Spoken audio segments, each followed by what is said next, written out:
حضرت علی کا عظیم و شان قصہ۔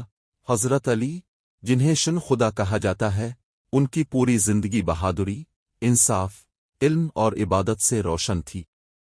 ایک مرتبہ کا واقعہ ہے۔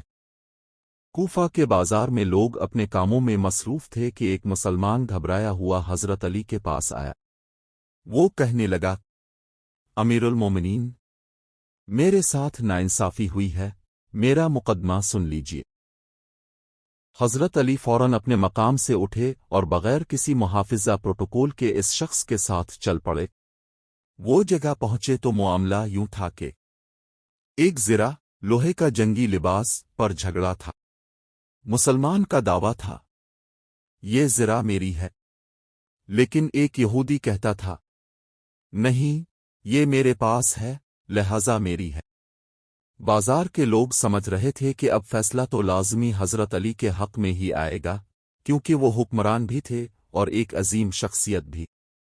مگر حضرت علی نے فوراً قاضی شاری کو بلایا اور فرمایا، اس مقدمے کا فیصلہ پوری غیر جانبداری کے ساتھ کرو، چاہے فیصلہ میرے خلاف ہی کیوں نہ جائے۔ قاضی نے مسلمان سے پوچھا، آپ کے پاس کوئی گواہ ہے کہ یہ زرہ آپ کی ہے؟ حضرت علی نے فرمایا، میرے پاس صرف میرا بیٹا حسن ہے، مگر شریعت کے مطابق بیٹا باپ کے حق میں گواہ نہیں بنتا۔ چنانچہ قاضی نے شریعت کے مطابق فیصلہ سنا دیا، زرہ یہودی کے پاس ہے، لہذا اسی کی ہے۔ فیصلہ سن کر وہ یہودی حیران رہ گیا۔ وہ سوچ بھی نہیں سکتا تھا کہ ایک حکمران، ایک خلیفہ، اور وہ بھی حضرت علی جیسے جلیل القدر صحابی، اپنے حق میں نہیں بلکہ اپنے خلاف آنے والا فیصلہ بھی قبول کر لیں۔ کچھ لمحے بعد یہودی کی آنکھوں سے آنسو بہہ نکلے۔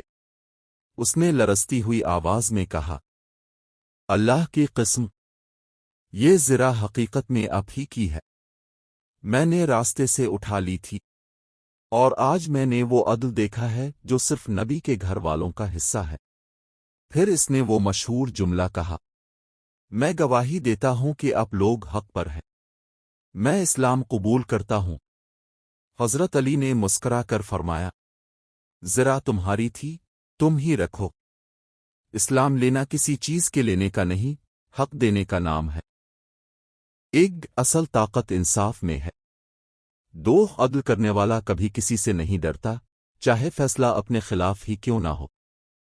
تین، اچھا کردار دلوں کو بدل دیتا ہے، باتوں سے زیادہ عمل اثر کرتا ہے۔